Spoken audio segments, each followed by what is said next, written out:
Currently, the website CSS and JavaScript is split across multiple files. By bundling these into single files, will help the browser to download them faster. This is because compression formats like gzip and Brotli work better on larger files. So even though we're downloading the same code either way, our bundled files will still be fewer in bytes. At the moment, our third-party files are sitting in the root www directory. Where possible, we'll swap these for npm packages, which in the long term is better for things like version control. We'll make sure to install the same package versions as we are currently using, to make sure the code is exactly the same.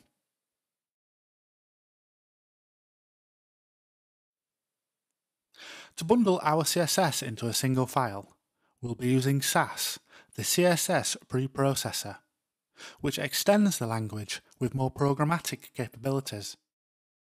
Create a new directory in source called scss and move style.css from the root directory to here. Rename it to style.scss, which is the typical Sass file extension. Inside the file, we can import the CSS components for Bootstrap like this. Because Sass is a preprocessor language, it needs to be compiled into CSS. Thankfully, this kind of thing is what Gulp was made for. In the command line, we need to install the Sass dependencies.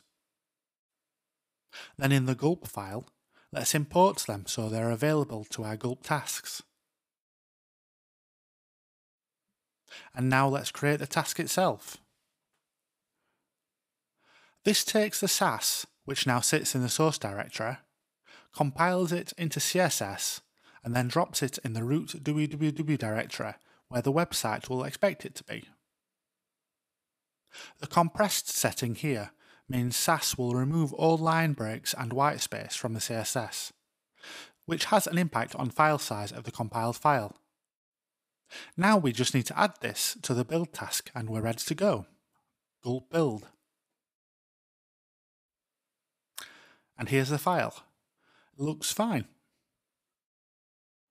Let's delete these CSS files in the root directory, as they are now being imported instead.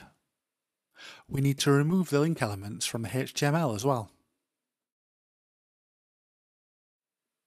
One final thing. In the Gulp file, update the clean task to remove any CSS files from the root directory before a build to make sure any old files are purged. And then in the command line, rerun Gulp build. Now if I view the website, everything looks the same, which is good news. Let's look at the amount of bytes we've saved. Before, the total weight of the then separate CSS files came to 195 kilobytes, which came down to 36 kilobytes if compressed with gzip, or 24 kilobytes using Brotli.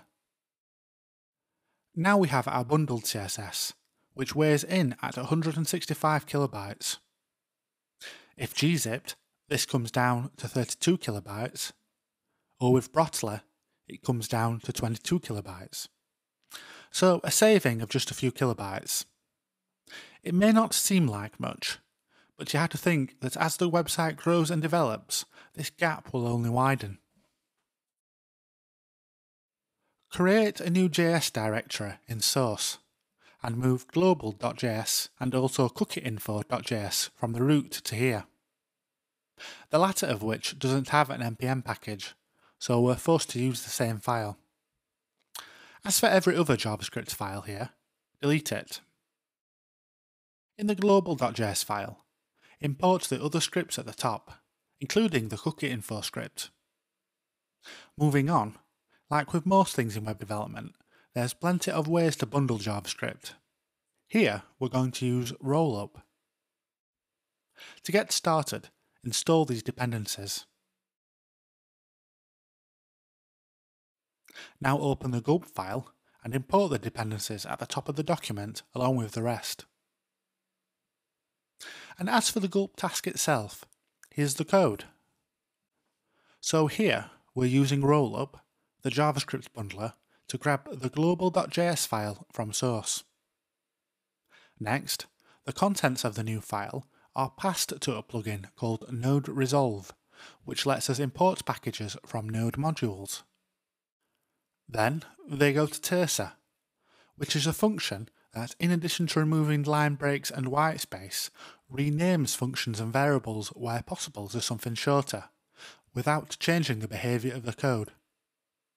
This can have a huge impact on the file size of the bundle, as JavaScript does have a tendency to just grow and grow in file size as websites grow and develop. Finally, the bundled JavaScript is sent to the root www directory. As before, we just need to update the clean and build tasks.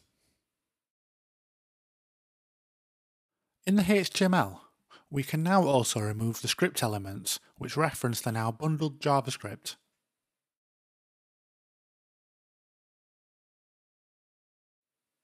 Finally, if we run gulp build, we'll see some additional log output, and then in the root directory, we'll see the bundled minified JavaScript file. Again, let's run some basic comparisons to see how many bytes we've saved. So before, when each script was separate, together they came to 686 kilobytes uncompressed, 190 kilobytes with gzip, or 151 kilobytes with Brotli. Bundled, it's 158 kilobytes uncompressed, 57 kilobytes with gzip, or 48 kilobytes with Brotli. So, it's at least 50% smaller then. A big saving. We've changed a lot this time around. Instead of loading multiple smaller files, we've combined our CSS and our JavaScript into single bundles. Because compression formats work better on larger files, our bundled code is now able to download quicker than if it were separate, meaning the browser is able to process them much sooner. The same applies for time to interactive, which has now more than halved, beating our goal for the metric. If you have a fast rendering website and a faster loading JavaScript file, that's the perfect recipe for improvements here. Overall, the Lighthouse score has increased to 81, so we're not too far away now from the green.